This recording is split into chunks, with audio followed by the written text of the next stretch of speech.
Tim's News Explosion. Tim's News Explosion.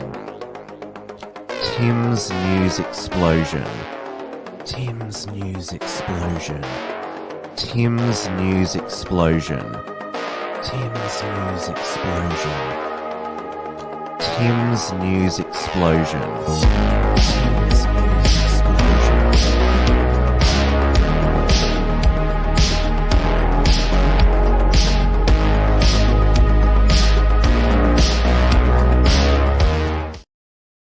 Hello, everyone, and welcome to this week's Tim's News Explosion on this Anzac Day Eve. It is Monday, the 24th of April, 2023.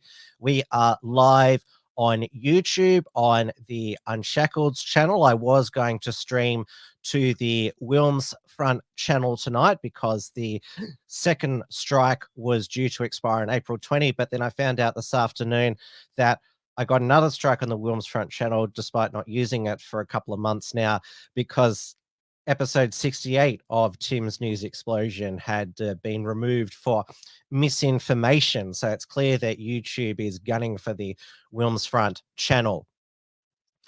But as always, also on the Tim Wilms D Live and the Wilms Front Odyssey channel, Entropy is live, where you can send through to myself a direct question, or even better yet, send through a super chat to support not just this show, but other Unshackled productions.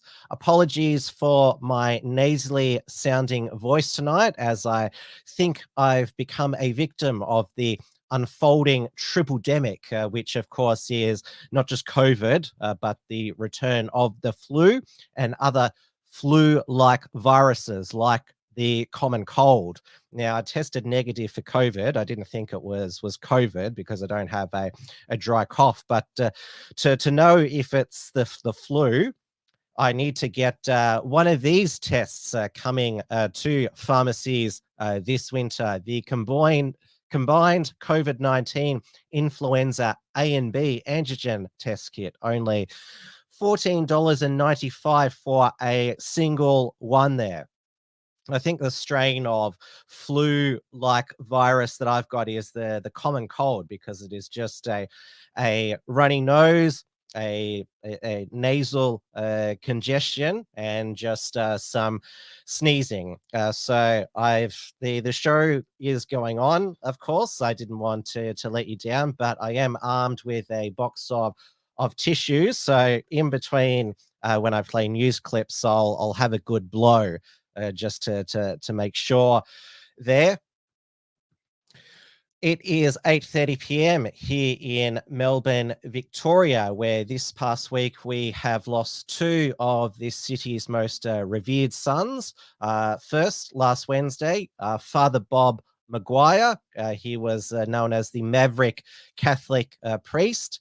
He served as the parish priest of St. Peter's and Paul Church in South Melbourne from 1973 until 2012. He founded his charitable foundation, the Father Bob McGuire Foundation, which helped the disadvantaged, downtrodden, the forgotten. The reason he was referred to as a maverick is because one of the reasons is that he hung around with mischievous comedians like John Safran. That's how I first came across Father Bob and his John Safran versus God series. He was John Safran's co-host on Sunday Night Safran, and they did a television miniseries together, which was Speaking in Tongues. I'm a stupid moron in the chat says, was Father Bob a lefty? Well, there was never any I would say, evidence that he was against the teachings of the Catholic Church. He definitely, you would say, was part of the social justice faction of the church, even though he wasn't a Jesuit. He also used to hang around with the chasers as well. He forgave them for their war and everything when it ended. The reason it always perplexed me that he hung around with these comedians is because he had such a gruff public demeanor, but obviously he enjoyed their company and collaborating with them. Father Bob, he was 88. Both his physical and mental health had been in decline. That was very evident by the erratic activity on his Twitter account. And obviously, a few days before he died, he expressed how hurt he was that he was removed as a director of his own foundation. The board said that he wasn't eligible anymore, and they said, like, look, this is not about malice or anything. We're all volunteers here. So that was sort of sad that was one of his last feelings. So that is a very sad news. And when I heard the news on, I think it was Friday morning, that Barry Humphries, he was in hospital because he'd suffered complications from hip surgery a couple of months ago, I sort of had that feeling, because Australian cultural icons, they tend to die in pairs. And so when I heard that, I had this feeling that Barry Humphries, his time would come soon, and the news of his passing occurred on Saturday night. I remember last year we lost both Judith Dunham of the Seekers and Olivia Newton-John. They died quite close together. But definitely the death of Barry Humphries, that has been not just front page news in Australia, but all around the world, because Barry Humphries and his alter egos, Dame Edna Everage, Celeste Patterson, were huge in the UK, the US, all of the English language world. I had the pleasure of going to 3 of Barry Humphries' stage shows. He always opened up with Celeste Patterson, and he always featured Sandy Stone, who was in the end a deceased character, because he always spoke from the other side.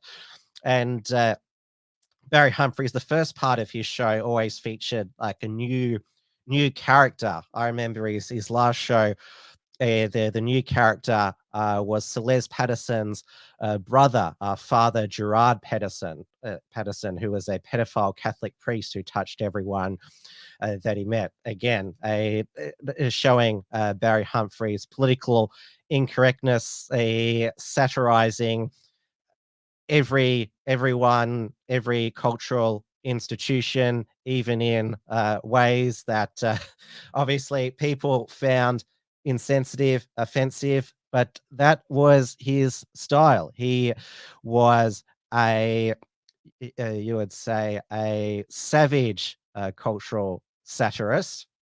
He died at the age of 89. And obviously, in the latter stage of his career, he was cancelled by the Melbourne International Comedy Festival when they removed his name from their award for the best comic. It was called the Barry Award. Well, given that festival's hardly funny anymore, it's quite insulting to for the award to be continue to be named in Barry's honor, since it features so many unfunny comedians now at that festival. But he was cancelled because he referred to Caitlyn Jenner as a mutilated man, and so he was deemed a transphobe, and so he was even his old friend, and who produced his iconic film, The Adventures of Barry Mackenzie, Philip Adams, that bitter old twisted Radio National host, who was he produced the Barry Mackenzie movies in the 70s, which was part of the Australian cinema new wave. Those 2 films were directed by Bruce Beresford and co-written by Beresford and Barry Humphries. I actually watched The Adventures of Barry Mackenzie for the first time last night. It's on Amazon Prime. The sequel, Barry McKenzie holds his own, is not on Prime, sadly. And I will start with that film. I'm not sure if any of you have seen The Adventures of Barry McKenzie, made in 1972. It was one of the first films financed by the Australian government's John Gorton's Australian Film Development Corporation. And there is no way that a film like that would be made today. It is crass, vulgar, politically incorrect. Barry McKenzie was a character Barry Humphries created for Private Eye magazine in the UK. In the movie, Barry McKenzie was played by singer Barry Crocker, who is still with us in his 80s. Barry Crocker also sung the Neighbours theme tune. And Barry Humphries appeared as Auntie Edna and also some other minor characters as well. But yes, the contemporary critics of today would say that film is an embarrassment to Australia because Barry McKenzie is a yobbo. He loves Fosters. And spoiler alert, the film ends when he exposes himself on a BBC broadcast. That's how crass it is. And it follows his weird journey throughout the UK. In the sequel, Barry McKenzie holds his own. That's when Dame Edna becomes Dame Edna Everage, knighted by then Prime Minister Gough Whitlam, even though Gough Whitlam abolished imperial honours. I think that was the joke there. This is the reference that Gough Whitlam wrote for Barry Humphries, a person of most excellent character, as a really fine young person who will go a long way. I should be most grateful for any assistance you may help to give him there. So although in his later days he was considered on the right of politics, he had admirers and fans across the political spectrum. In his death, Kathy Letty, one of Barry's close friends, she's appeared on numerous news programs to talk about him. She, of course, wrote Puberty Blues. She is a lefty feminist, and her husband, Jeffrey Robertson, he is a lefty lawyer, though he did a good job representing, well, took on Julian Assange. That was very good of him to do. Marion Margulies, who you will know as Professor Sprout from Harry Potter, again a lefty, but they all thought it was outrageous that his name was stripped from the Barry Award, because this is the thing. Back in the olden days, you could disagree with somebody politically. He only made a few comments on transgenderism. It hardly said anything about it. Yet that is what in his twilight years was apparently most outrageous about what he did. I mean, his humor was, as I mentioned in Barry McKenzie, extremely crass for the time. They have been doing the rounds, a lot of, particularly the TV interviews with Les Patterson. Mike Willis is worried about his career being over because they're going live to air with Les Patterson making all these crass jokes. Now, like Dame Edna, Celeste wasn't a real, they weren't real knight and dames of the realm, although Charles and Camilla were big fans of Barry Humphries' work.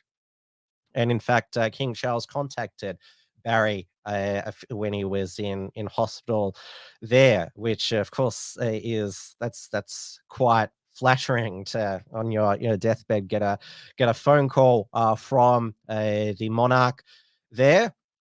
And as I said, he had admirers from both sides of politics. So Prime Minister Anthony Albanese, Opposition Leader Peter Dutton, Premier Dan Andrews, they all praised his comedic wit and his status as a cultural icon. The Andrews government, they're working on naming a theatre after him. Of course, Dan Andrews, he'll get to announce 2 state funerals for Father Bob McGuire and for Barry Humphries as well, and that always looks good for Dan Andrews to show that look, I'm in tune with the people of Victoria because I'm giving these state funerals to these eminent Australians.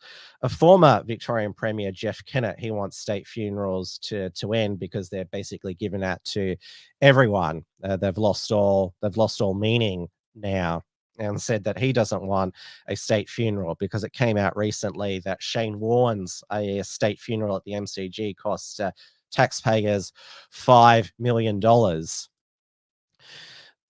Dan Andrews, he didn't award George Powell a state funeral. He said it would be insulting to the victims of Catholic sexual abuse. And Dan Andrews, well, I think he's probably right to believe that he's untouchable, given that he's won 3 elections, despite countless IBAC and Obnison investigations being scathing of his government. And there was another one this week. So this was IBAC's investigation, Operation Daintree. So they found misconduct, but by senior Andrews government ministers, advisors, and public servants. Misconduct. They improperly favoured union mates, but fell short of the corruption threshold. This was with the health department's decision to award a $1.2 million contract to the Health Services Union aligned Health Education Federation to train hospital staff to deal with violence against health workers. Acting Commissioner of IBAC, Stephen Farrow, said there was misconduct and the contract wasn't sufficiently entered into the public interest. In fact, the training provided was inadequate and there had been a significant erosion in ministerial accountability. While the IBAC report does clear the Premier, former health ministers, Jenny McCarkos, Jill Hennessy, and their staff of corruption, the Commissioner warned the Premier is accountable to the Parliament for the conduct of his staff. And Dan Andrews, his reaction to this another damning report was that it was an educational report and there was no finding of misconduct against his government and will take the recommendations in a process. It was like, this is why he is such a successful politician.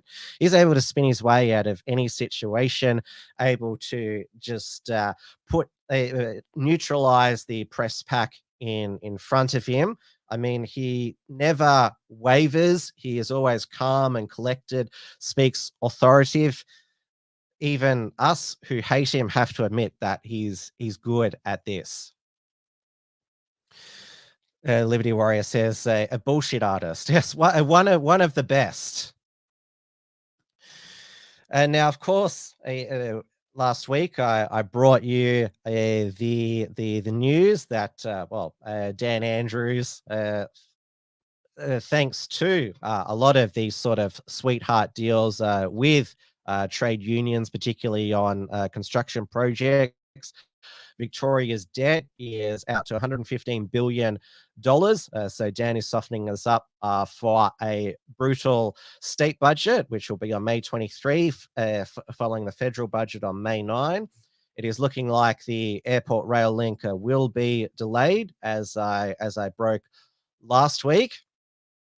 And what I also brought to you last week is that Dan Andrews, his Plan Melbourne agency, denies that 20-minute cities are designed to keep people within their suburbs like they did during lockdown in 2020, 2021. But with the slowing down of infrastructure projects, road and rail,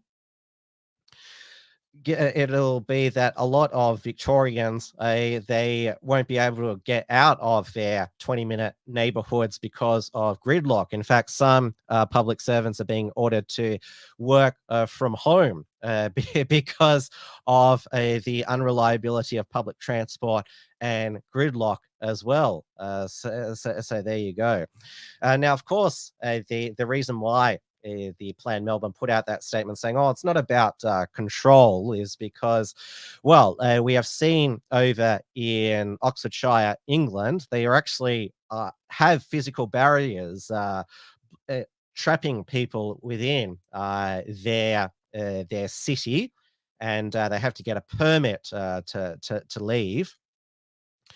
Now, we are seeing, obviously, some vigilantism, civil disobedience in the UK. There was that famous footage of a woman driving through a checkpoint, and the people saying, oh, but you'll be reported to the council. She's like, I'm trying to get to work. And recently, Katie Hopkins, she uncovered disgusting behavior by vigilantes who are vandalizing with filling foam. The London Mayor Sadiq Khan hears cameras to govern the ultra low emission zone. This was Katie Hopkins' very stern condemnation of this disgusting behavior. Disgusting. You know what these disgusting people are doing? It's vandalism. That's what it is. Vandalism. They are getting filling foam from places like Tool Station, 669, and they are vandalising the cameras that the Mayor of London is trying to put up in order to police the ULEZ zone, the ultra-low emission zone that he's planning to expand to, well, pretty much anywhere near the back arse end of London and beyond. People are vandalising his cameras. Certain places, every single camera that's been put up has been sprayed with this filling foam. 669 Tool Station. And I think it's abhorrent. You know, just because you think you've got the freedom to drive your car, it's probably a diesel or a petrol car. I mean, you probably think that's okay. Not like me, because I drive a Tesla. Just because you think you want to have the freedom to drive your car and you don't want to pay £25 a day to do your job as a cleaner or maybe work for the NHS, and just because maybe you disagree with the Muslim Mayor of London, who's only 4'2" and used to be a lawyer for Islamist terrorists, that does not give you the right to vandalise these cameras using filling foam from Tool Station at 669. It's despicable. You people need to be a lot more compliant. Go and hoist your NHS flag. Go and hoist your Ukraine flag. Make yourself smaller. Eat bugs. Do not drive your car. Be tiny. Do not fight for freedoms. Fight to be more compliant and smaller and more bitter. Be in the dark. Suck on a bug's ass. And stop spoiling these cameras by getting filling foam from places like Tool Station. Other retailers are available. 669. Terrible. Yeah, you tell them, Katie. And this vandalism as it started to occur here in our own city in Melbourne, Victoria. We were alerted to this frightening ordeal that some Melbourne diners experienced by 7 News, Rebecca Madden and Cassie Zervos. A camera vandal took down a CCTV camera. Just look at this frightening vandalism behaviour. In breaking news, there's been a bizarre incident outside a city pub. Cassie Zervos is at police headquarters. Cassie, this looks like a frightening moment for people enjoying their Saturday afternoon. Well, Beck, the bizarre incident was captured by witnesses dining at the Duke of Wellington late this afternoon. This phone vision captures the moment a man armed with a hammer somehow climbs up a traffic light pole. His target was this CBD security camera. The man smashes it 7 times before it falls to the ground. The whole ordeal only lasted just a few minutes, but in the middle of it all, he turns to onlookers and speaks to them. If and when caught, he faces serious charges, including criminal damage. Police tell me they are now investigating this bizarre incident. Beck. Cassie Zervos, thank you.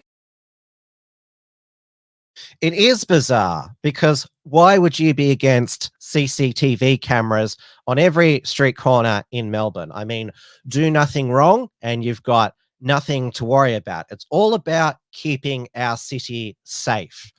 I mean, that's what that's what Dan Andrews told us. What the pandemic was all about, keeping us safe, and we also want to be a smart city as well. And so we need this technology. I mean, this is how we catch bad people. And 7 News is absolutely right. This was a terrifying ordeal. I mean, it's up there with the Burke Street rampage, and also the Swanson Street the car that exploding. I mean, the ordeal lasted. We heard several minutes, and he spoke to them. I mean, 7 News has thankfully not aired what he said because, well, that would just be that would just be beyond the pale. I mean, 7 News just believe that Victoria Police they're onto it. I'm sure Luke Cornelius and his goons they'll track him down, bash down his door, and make sure that he's safely off our streets there. So thank you, 7 News. Hopefully you'll keep us up to date with that as well. And Victoria Police, while they're busy chasing that camera vandal, they were also busy on 420 at there's obviously there are 2 420s. One of them is obviously the 420 in stoner culture. Every 420, April the 20th, the Australian drug law reform advocate H&J holds the 420 rally in Melbourne Flagstaff Garden. Avi Yemeni was there with Real Rukshan, and Victoria Police set up a makeshift police station and they repeatedly searched attendees several times there. Obviously, Victoria Police, they wanted to be the only high people there, high on power. They obviously miss picking on easy targets since the lockdown ended there.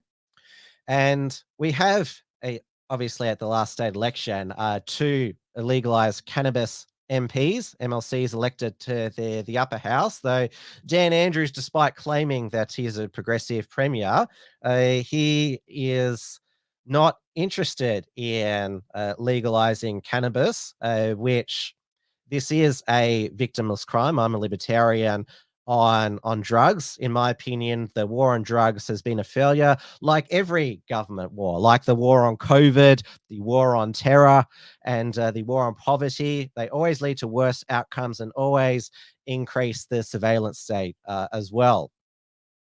And so it was, in my opinion, very good of both Avi Yemeni, Rebel News, and Real Rukshan to show that the drug war just leads to the power tripping police putting on spectacles like this to look for reasons to charge people for victimless crimes there.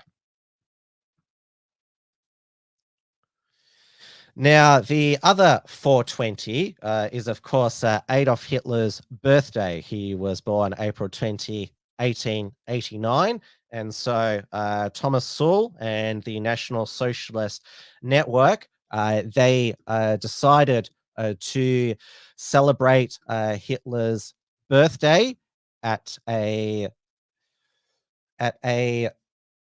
it is called the Bavarian Restaurant at Knox City Shopping Centre in Wantirna South. So this is the photos that NSN posted on their social media.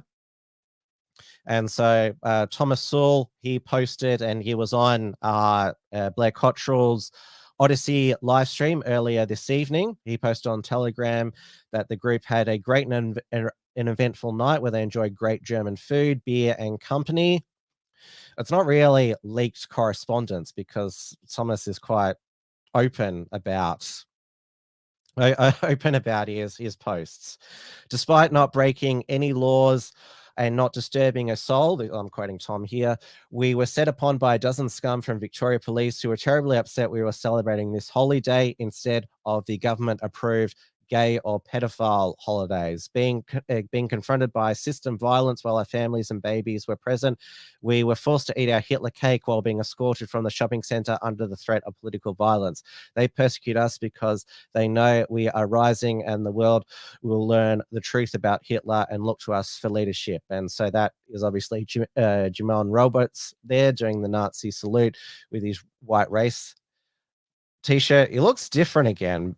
He's obviously, his hair's growing and his body shape is always changing depending on what his workout regimen is.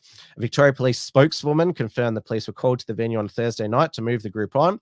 It's understood a group of people performed a Nazi salute at a venue on Burwood Highway, were asked to leave at 8:45 p.m. Police moved the group on and no offences were identified, which obviously led to another round of media reports about the Andrews government needs to get on with banning the Nazi salute. And the Andrews government has promised again that they're going to ban this horizontal arm movement. The Andrews government is promising to ban the Nazi salute as soon as possible after pictures emerged of a neo-Nazi group celebrating Hitler's birthday at a restaurant in Melbourne's east. I think it's completely offensive to not just the Jewish community, but to all decent Victorians. The Anti-Defamation Commissioner has condemned the event, labelling it as a sad and dark day for democracy.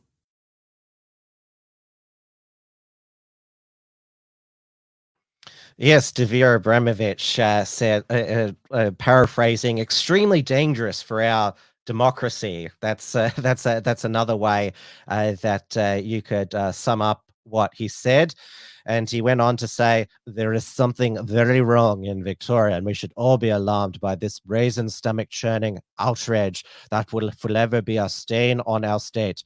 In the very week that the Jewish community across the country commemorated and mourned the systematic extermination of 6 million Jews at the hands of the Third Reich and its collaborators, these hardcore white supremacists celebrated the birthday of the very monster responsible for the gassing of mothers and babies and the shooting of families in the open fields. Dr. Abramovich said it was time for the Andrews government to develop an action plan to combat violent extremist ideology. Well, they shouldn't consult you because basically you're, in a way, you promote these groups by constantly going into the media to say how outraged you are about what they do. He also urged the government to push the Commonwealth to declaring the groups as terrorist organizations. This is a timely wake-up call that we as a society need to keep a close watch on the resurgence of this dangerous movement, and if we want to prevent any further shooting rampages as we witnessed in New Zealand and other parts of the world.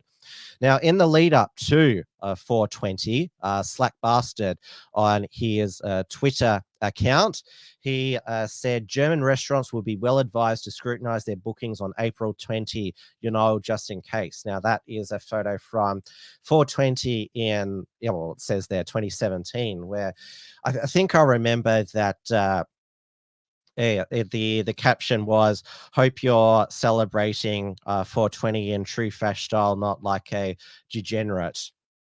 And Slack Bastard follows on by saying, by the way, this is not a joke.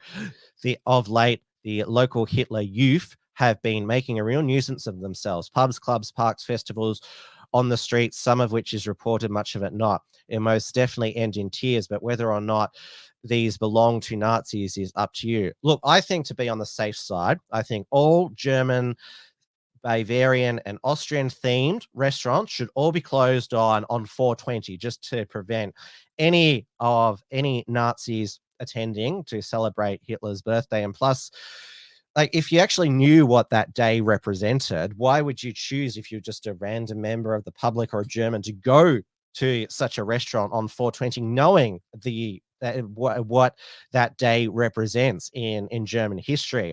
And I think that nobody should be allowed to be born on April the 20th going forward, because you don't want anyone to share the same birthday as Hitler. So we must have a system in our hospitals to make sure that no women give birth to a child on 420, just to be safe here. So those are, I think, the precautions, protections that we need. All right, now let's move on to it's coming up to almost a weekly report on The Voice.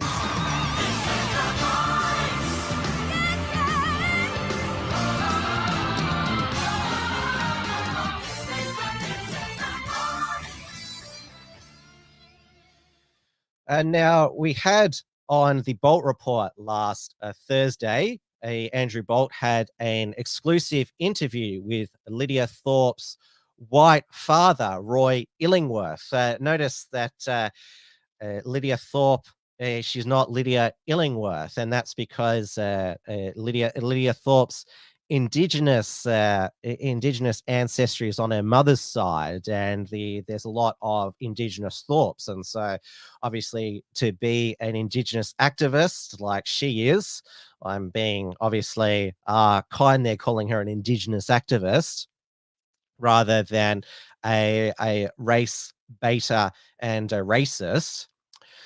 So yeah, she chose to take her mother's name because there are a lot of Thorpe Aboriginals. So on the Bolt report, this is what her father, Roy Illingworth, said about the person that she's become. The way I see it, the way she is and the way she's changed over the years is that I think she's a very racist person against white people, and she doesn't acknowledge any of her white side. So yeah, I'm a bit disappointed in her, the way she's been carrying on lately, because after all she has got English background as well as Irish, the convict side of the English.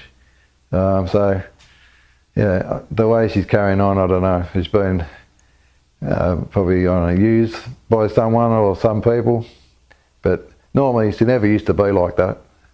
Maybe it's the power going to her head too, not sure. A Naughty Designers asked, was he involved in her upbringing? Yes, he was.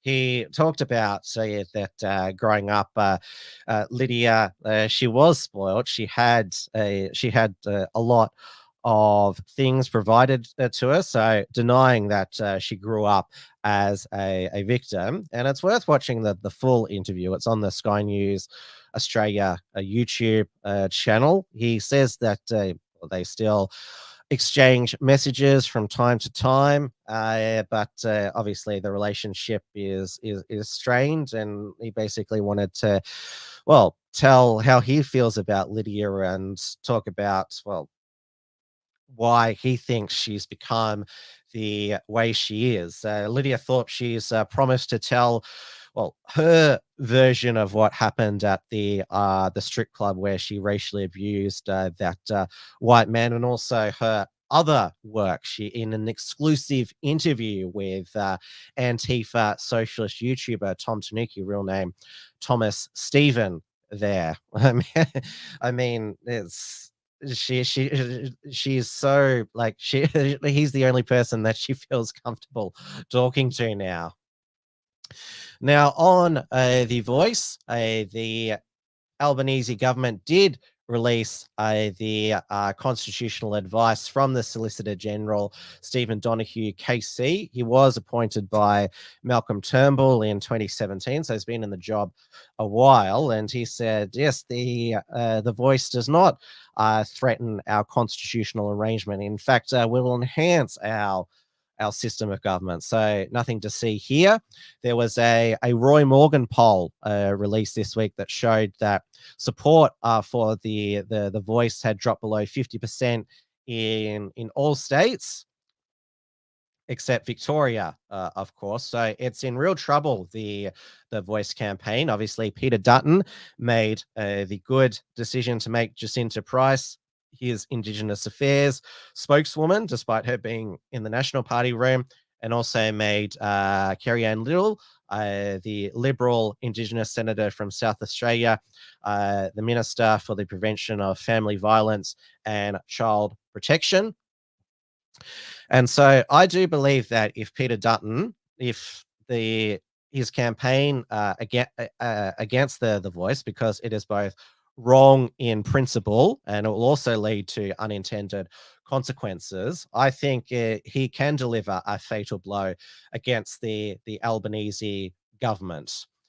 And now it seems to have been a review season of late, because there was a review of the Reserve Bank of Australia, its operations, and it recommended that the Reserve Bank Board be stripped of its power to set interest rates, and instead there would be a committee or monetary policy board with 9 members who would be experts in their field, who would meet who would meet six to every 8 months, so not every 12 months, to decide interest rate policies. They would still set interest rates. The treasurer wouldn't set the interest rate, though. It seems to me that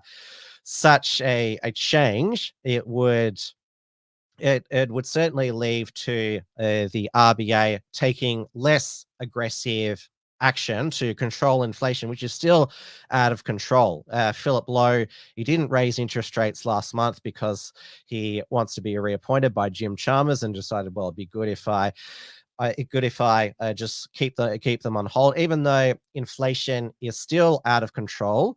For example, today when I bought bread, it is now $4.40 for my favorite Tip Top bread. Just over a year ago, it was only $3.40. So that is basically an inflation rate of around 30%. And Mars bars here, they are still a dollar, like when they're on special, but it's gone down from around about 52 grams to 47. So they've made the Mars bar size smaller so they can't increase the prices there. And they've also, it's paper packaging now for recycle friendly. It's not plastic there. So I bought that as a prop for tonight, but so it's not wasted, I'll eat it after the show. And the Albanese government also appointed 2 new board members. So Dr. Ian Ross and Miss Elena Rubin, who happen to both have trade union backgrounds there. So obviously, I don't trust them to take the necessary action to crush inflation. For a full, a concise summary of the RBA review, it had 51 recommendations. And so Sinclair Davidson, he's a libertarian economist. I think he's still with the RMIT. He used to run the Cadillac files back in the day. Basically says that there's no convincing rationale for any of these recommendations. And like I said, it just seems to be that there's going to be it's going to lead to, I think, in my opinion, going to lead to a more timid Reserve Bank. Now, we had today, we had the release of the Defence Strategic Review. Now, this is the media release by Deputy Prime Minister and Minister for Defence, Richard Marles. And so, obviously, the things that the defence capabilities that will be given budget priority, obviously the nuclear-powered submarines,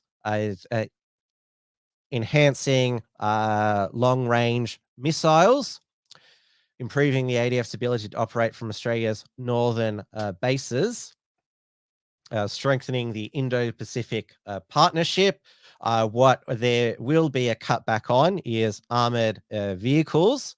Well, obviously we're a moat, we're an island, so certainly naval vessels, particularly submarines, and also defensive missiles. I think we should have nuclear weapons. I mean, if we want to deter any potential invader from the north, I mean, what better way than nuclear weapons? I mean, mutually assured destruction, it's kept the world safe since the end of World War II. From World War III, there. So we've got the world's largest uranium deposits. I mean, we just get it out of the ground and then just put it into some ICBM nuclear warheads there. I mean, pretty simple there. And also, while we're at it, let's have nuclear power plants as well. Those new age, they're called, what is that? They're called module low scale reactors, much more energy efficient and also much more safe there. Liberty Warrior says the aliens will not let us use nukes. However, let's not go down that rabbit hole there. Now, in the week leading up to the release of this strategic review, obviously the Albanese government, Richard Marles as Defence Minister, Penny Wong as Foreign Minister, they have been steadfast in holding a firm line with against Chinese aggression and expansion in the South China Sea. Obviously, they want us to have a positive trading relationship, but they are not. They've certainly not shown any indication they are going to roll over and let Australia become a vassal state of China. Can't say the same for Dan Andrews here in Victoria. Remember his secret trip to China a couple of weeks ago. No media there. Now it was Mark's McGowan's turn to travel to China. WA Premier Mark McGowan, of course. He definitely earned the nickname Mark's McGowan while he was there. He only had one journalist with him, but that was enough for this to be captured on hot mic. You wonder whether it was on purpose. Mark McGowan saying what he thinks of Andrew Hasties, the federal MP, Liberal MP for Canning and Shadow Defence Minister. This is what he said about Andrew Hasties' view on China's military aggression and its goals. The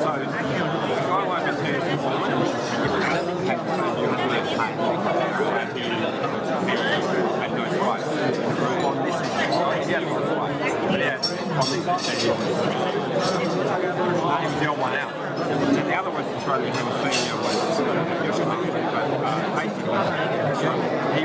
he swallowed some sort of, cold water, peeled it back in when he was born, and he couldn't get his mind set out. There's nothing wrong with taking cold war pills. I mean, if every child had been given cold war pills when they were born, we wouldn't have any of the cultural Marxism we have in Australia at the moment. But Andrew Hastie, being a former SAS officer, returned fire, calling McGowan. He said the truth is that he's a prison guard looking for work now that the pandemic has finished.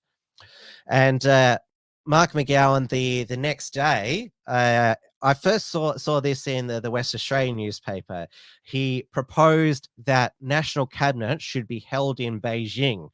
And now a lot of people, when they saw this headline, thought it had to double take it that it wasn't satire, that it came from the Batuta Advocate. Mark McGowan actually said this, that Australia's National Cabinet meeting of the Prime Minister and all the premiers and chief ministers should be held in Beijing. Can we, if this was to ever happen, can we at least have a designated survivor back here in Australia? But he actually said this. It was a real thing he said, reported in the West Australian, and that's why he deservedly has the name Mark's McGowan there. And the reason he is also a CCP lapdog is because a lot of the mining industry leaders are also they love what the CCP pays for WA's mineral and resources and coals. The second, well, some could argue he's the most powerful man in Western Australia, even above the Premier, Kerry Stokes, who owns Channel 7, the West Australian newspaper, and mining interests. He said about, I remember in 2020, about when it was talked about pursuing an investigation into the origin of COVID, basically, he said, oh, let's forgive and forget about China. Remember Twiggy Forrest, he ambushed the then Health Minister, Greg Hunt, by inviting the CCP's consulate at a press conference to say, we've got some PCR tests for you there. So Mark McGowan, he's really only reflecting the mining industry's interests there when he's over in the People's Republic of China. Barkay says, bro, I have a serious question for you. As Brucey says, go for it.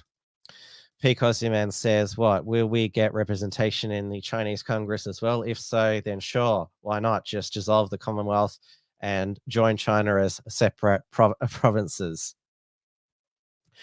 Now, we also had a visiting Australia in the lead up to Anzac Day, the Prime Minister of New Zealand, Chris Hipkins, and this seemed to coincide with an announcement that New Zealanders who want to become Australian citizens would have a direct pathway to Australian citizenship. So from 1st of July this year, New Zealand citizens been living in Australia for 4 years or more will be eligible to apply directly for Australian citizenship. They'll no longer need to first apply for and be granted a permanent visa. So this is subclass 444 of visa SCV. So for New Zealand citizens who are long-term residents in Australia, this will be achieved by backdating their period of permanent residency for citizenship purposes. This will allow them to meet the 12-month permanent residence period under the general residence requirement there. So there you go. So if you are a New Zealander who's been in Australia for many years and, well, you're say part of organized crime or in a bikies gang, make sure you take out Australian citizenship so you can't be deported. I mean, remember that's what's happened to Dusty Martin's father, Shane Martin. He got deported to New Zealand because he never had Australian citizenship there. Now, with this change, there's predicted to be a brain drain from New Zealand because you think inflation, cost of living is bad here. It's even worse over in New Zealand. And if New Zealand didn't have the dairy industry and wine exports, they'd be a third world country. And so, well, according to our constitution, Peak Aussie man, New Zealand is mentioned as a state in our Australian constitution, but New Zealand never took up the offer to be part of Australia there. All right, let's go over to the United States, where President Joe Biden is predicted to formally announce his re-election bid for 2024. If he wins the Democrat nomination, which he likely will, he'll be 82. And if he gets re-elected, he'll be 86 when his term finishes. You wonder what vegetable he'll be like at 86 by then if he is re-elected. He will win the Democrat nomination because I don't think that Marianne Williamson is going to get much traction. And Robert F. Kennedy Jr., I don't think is either, despite being a member of the Kennedys, because he dared to question the Fauci science. He is certainly on the fringe of the party. They probably won't even hold, certainly CNN and MSNBC, ABC News, they won't hold any debates featuring Biden, RFK, and Marianne Williamson. Marianne Williamson, she's that, she's like a guru. She made all those motherhood statements when she ran for 2020. She'd be a good guest on Q&A, to put it like that. The one thing that could become a headache for Joe Biden in his re-election bid is there is an IRS whistleblower who has revealed that a U.S. attorney is looking at charging Hunter Biden for multiple offences. So possible charges are 2 misdemeanor counts for failure to file taxes, a single felony count of tax evasion related to a business expense for 1 year of taxes, and the gun charge, also a potential felony. So federal investigators believe they do have enough evidence. So this is the decision to file will be made by U.S. Attorney David Weiss, who was appointed by President Trump and reappointed by Biden, because it would look bad if he fired the U.S. attorney who was investigating his son. So this has been an ongoing investigation. So in December 2020, Hunter Biden said he was confident that a professional objective view of these matters demonstrate that I had handled my affairs legally and appropriately. So we shall see where this leads here. But I mean, if they can indict Donald Trump for a nothing burger, then there is certainly a more substantive case here against Hunter Biden. And of course, this is none of this includes Hunter's trips on Air Force 2 to ink some Biden family deals with CCP linked business partners, or the $3.5 million payment made to a Hunter Biden founded firm from the wife of the former mayor of Moscow. Nothing of that. So yes, that's the only thing that Hunter could possibly be charged with is the tax evasion and the gun charge there. Naughty Design said it doesn't work like that, Timbo. Yeah, I mean, imagine if Don Jr. had been accused of all of these things. He'd be in prison right now. And now, in the current policies of the Biden administration, so they want to, given that all of these Republican legislators are wanting to protect girls and women's sports by barring trans women from competing, the Biden administration is looking to amend Title IX, which is part of its civil rights provisions. They basically want to override these states and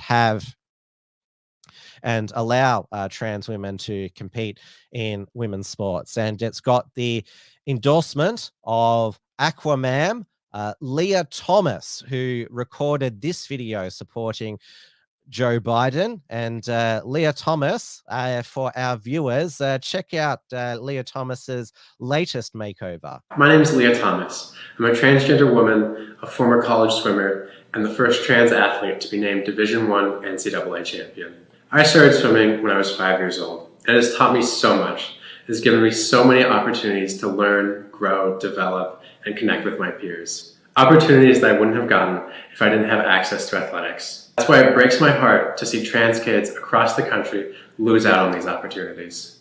The Department of Education has proposed a new rule for Title IX regarding transgender athletes. This rule would prohibit blanket bans on transgender kids, especially in grades K through 8. However, it would not prohibit discrimination against trans kids in the high school and college levels under the guise of competitive fairness. This rule is a good start. However, it is not enough. During this time of intense anti-trans backlash, the trans community needs explicit protections from discrimination in order to live our lives freely and equally. Luckily, this rule is not final. We have a 30-day period to urge the Biden administration to amend the rule and grant equal protection for all transgender kids, because all trans kids deserve the opportunity to compete and play in the sports they love without compromising who they are. Join me in commenting on this proposed rule and demanding equal protection for all transgender athletes. All trans kids deserve the opportunity to be themselves and participate. Now, one of the female swimmers that Leah Thomas robbed of an NCAA Women's Swimming Championship was Riley Gaines, a swimmer from Kentucky. And remember, she was mobbed and cornered by a bunch of SJW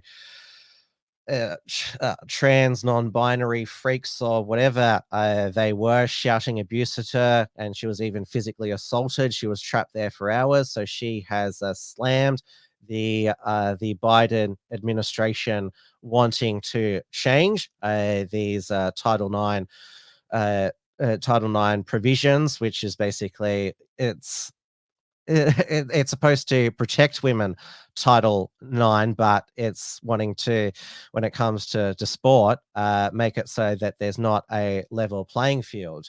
Now, there was a Title IX violation against women in the state of Wisconsin at a high school, East High School in Wisconsin. So 4 freshman girls, so they're about 14, 15, were exposed to an 18-year-old boy who walked into the shower area, referring to himself as trans. The male proceeded to strip off his clothes, exposing his genitals to the 4 girls, according to the report from the Institute. The 4 girls entered the girls' locker room after an hour-long swim unit for their physical education course. As the class concluded, the girls walked in on an 18-year-old male student who approached them and introduced himself, saying, "I'm trans, by the way." That is just abhorrent. That would be so frightening for those girls there. And so the director of education policy at the Wisconsin Law and Liberty Institute said that the Sun Prairie Area School District administrators failed to uphold the basic protections provided by federal law. Per the report, Title IX law does not allow discrimination on the basis of sex in education programs and other activities. School districts need to think through what loosening boundaries for single-sex spaces could mean for girls. Parents are understandably concerned about whether school districts like Sun Prairie Area School District are doing everything required to protect girls in bathrooms and locker rooms. Will is calling on the district to act promptly to restore a sense of safety and privacy in schools there. And so the district did not apparently report this incident to the Title IX coordinator, who should have reached out to the girls and offered support. The girls should have been able to file a complaint with the coordinator. A report does not need to indicate that this was the case. So the Will report stated, since the district failed to take these steps, it cannot possibly know whether sexual harassment occurred, adding that the school district did not consider its mandatory reporting obligations under state law because this conduct, and all that male exposing his genitals to 4 freshman girls, could potentially implicate Wisconsin criminal statute 94810. Now these cartoons have sadly come to life. So there's this one here, where this man walks in on these 2 women in the shower, relax, I'm a woman. And then there's this other one, how to flash in the woke era. So beforehand, the mother says pervert, and he's arrested for indecent exposure, rightly. And then when she shrieks pervert in the woke era, he says, I'm trans, and the mother's arrested for hate speech, bigotry, turf discrimination.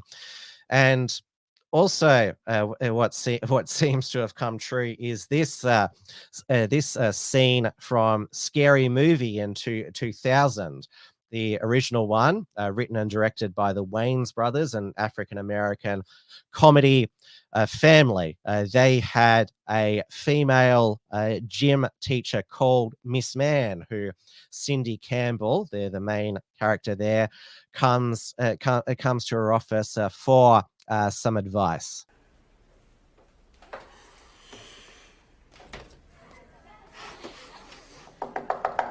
Miss Mann? Come in, dear. Have a seat. Take off your bra if you'd like. No, thanks. What can I do for you, Cindy? I need to talk. See, I have this problem, and I don't know who to tell. Not feeling so fresh? Feminine odor and itching got you down? Oh, no. No, not that. Then what is it? I have a terrible secret. Well, Cindy, we all have our little secrets. Sometimes we do things we're not so proud of. Some for money, others to gain the athletic edge on the competition. Sometimes those secrets come back to haunt us. Do you know what I mean? Yes, I do, Miss Mann. Thanks for all your help. I have to go to class.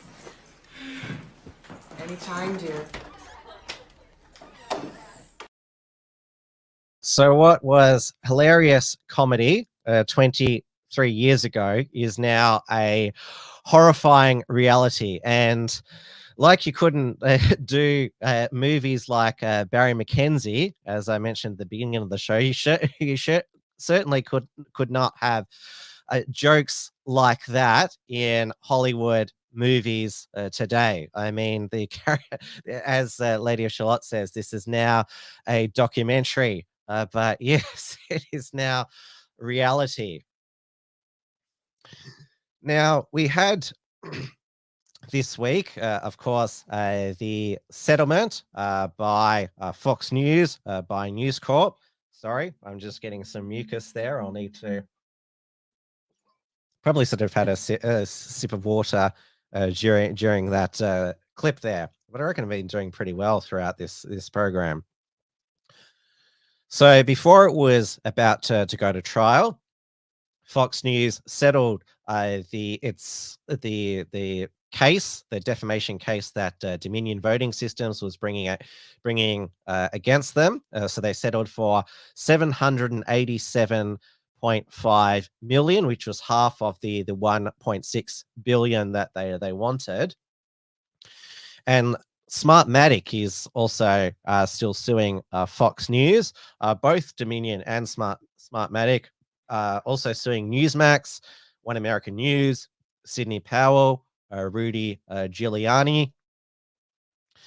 Dominion is suing Mike Lindell, Patrick Byrne, while Smartmatic is suing Janine Pirro, Mario Maramborolo, and Lou Dobbs. And certainly this settlement will be used as precedent to basically try and get a settlement from these other defendants, or say to a judge like, look, if it goes to trial, look at what Fox News admitted. And of course, Fox News enemies over at CNN were gloating. This was a CNN anchor, Jake Tapper, or as Mark Dice calls Jake Tapeworm.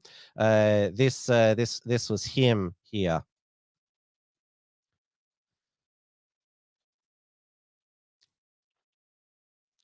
I don't think I loaded it properly.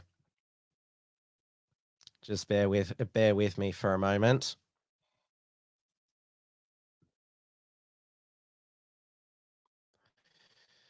And of course, CNN has an exemplary journalistic record of itself. I mean, it only had to pay out over the Covington Boys fake news story, and it was also being sued by Kyle Rittenhouse.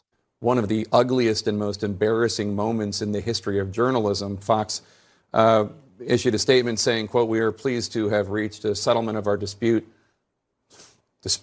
with Dominion Voting Systems. We acknowledge the court's rulings finding certain claims about Dominion to be false. The settlement reflects," I'm sorry, this is going to be difficult to say with a straight face.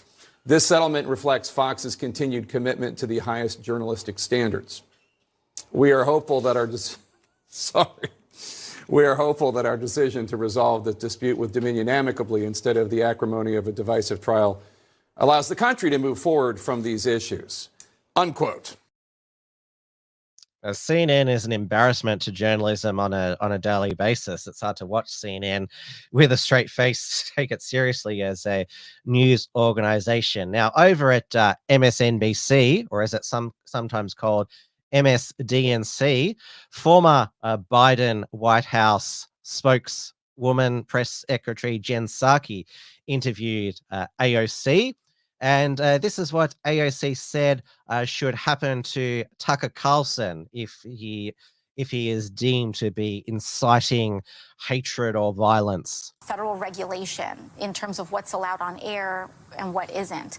And when you look at what Tucker Carlson and some of these other folks on Fox do, it is very, very clearly incitement of violence.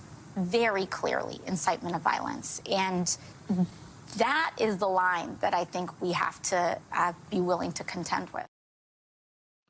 I mean, how's Tucker Carlson incited violence? I mean, we talked about Riley Dennis last week, that former trans YouTuber who's now playing soccer in New South Wales, said misgendering is an act of violence. Is that what AOC means, inciting violence there?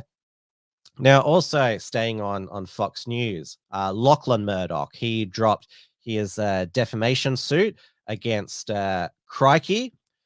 He had launched legal proceedings against them over an article by Bernard Keane in 2022, which claimed that Murdoch is the unindicted co-conspirator in Trump's January 6th insurrection, who Bernard King calls a confirmed unhinged traitor there. Now let's go over to the UK. That's where we'll finish off. So the UK now has a new deputy prime minister. So Dominic Raab resigned over bullying accusations against him. So he's now been replaced by Oliver Dowden. And over on the Labour side, former Shadow Home Secretary Diane Abbott, she has been suspended as a Labour MP for this letter that she wrote to The Guardian. This was, she was writing in a response to an op-ed. Racism in Britain is not a black and white issue. It's far more complicated. So Diane Abbott, right? That claims that Irish, Jewish, and traveller people all suffer from racism. They undoubtedly experience prejudice. This is similar to racism, and the two words are often used as if they are interchangeable. It is true that many types of white people with points of difference, such as redheads, can experience this prejudice, but they are not all their lives subject to racism. In pre-civil rights America, Irish people, Jewish people, and travellers were not required to sit at the back of the bus. In apartheid South Africa, these groups were not allowed to. These groups were allowed to vote, and at the height of slavery, there were no white-seeming people manclated on slave ships. Now, Diane Abbott, she released a statement post the outrage at this. I'm writing in regards to my letter that was recently published in The Observer. I wish to wholly and unreservedly withdraw my remarks and dissociate myself from them. The errors arose in an initial draft being sent, but there is no excuse, and I wish to apologize for any angst caused. Racism takes many forms, and it is completely undeniable that Jewish people have suffered its monstrous effects, as have Irish people, travellers, and many other people. Once again, I would like to apologize publicly for the remarks and any distress caused by public result for them. Well, it's too late now for that, Diane Abbott. This is clearly they're wanting to get rid of her. It's because she was part of senior member of Corbyn's shadow ministry, and they basically stripped Jeremy Corbyn of his pre-selection, and so they're wanting to get rid of all Corbynites from the party as well. This reminds me of when Whoopi Goldberg was suspended from The View for 2 weeks in early 2022 for claiming the Holocaust was not about race, it was about ethnicity. So there seems to be a sort of a theme with these black people offending Jewish people. I mean, obviously, the most prominent example last year was Ye offending Jewish people by first saying that he was going to go DEFCON on the Jews, and of course then went on Alex Jones and said he loved Hitler. Now, what occurred in the UK yesterday, well, on Sunday UK time at 3 o'clock in the afternoon, was a test emergency message. So they have a new emergency alert system, and you'll get an alert like this on your mobile phone. You do not need to take any action. So what is this testing system here? So emergency alerts, I'll bring it up here. Emergency alerts is a UK government service that warn you if there's danger to life nearby. In an emergency, your mobile phone or tablet will receive an alert with advice about how to stay safe. The government does not need to know your phone number or location to send you the alert, but they clearly know your number. Otherwise, how will they get the message to you? Reasons you might get an alert. You may get alerts about severe flooding, fires, extreme weather. Emergency alerts will only be sent by the emergency services, government departments, agencies, and public bodies that deal with emergencies. What happens when you get an alert? Your mobile phone or tablet may make a loud siren sound, even if it's set on silent, vibrate, or read out the alert. So yeah, it probably goes something like this.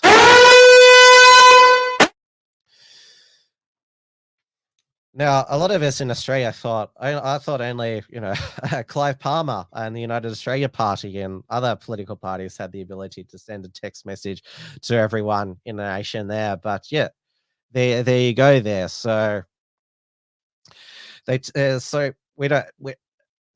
UK people, they are right to ask, like, what is this alert system going to be used for, given that we don't really have typhoons or other sorts of extreme weather in the UK there. All right, that brings us to the end of another Tim's News Explosion. Thank you, everyone, for joining the program once again. Have a reflective Anzac Day tomorrow. It is Australia's only national day, which is still sacrosanct. I remember in 2019 when I made the pilgrimage to the dawn service at the Shrine of Remembrance.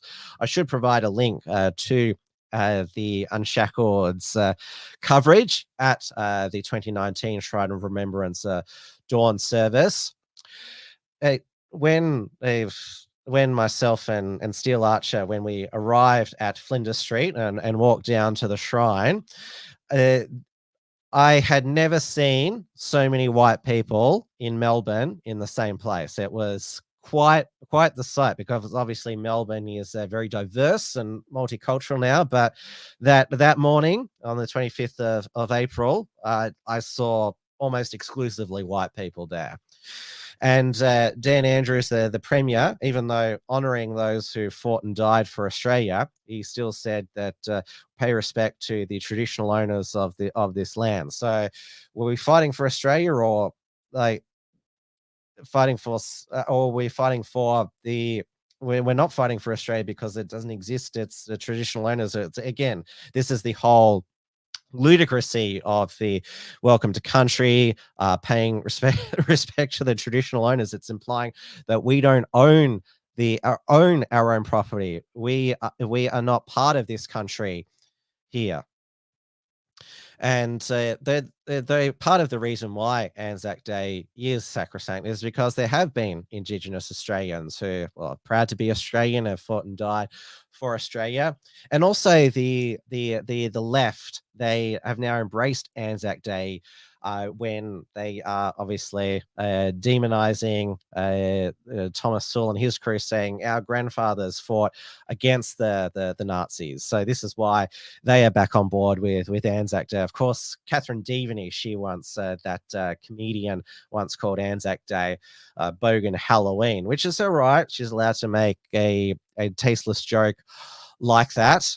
But yes, Anzac Day is certainly, it is obviously attacks on Australia Day have been relentless, but Anzac Day is the one day that will last for eternity in Australia.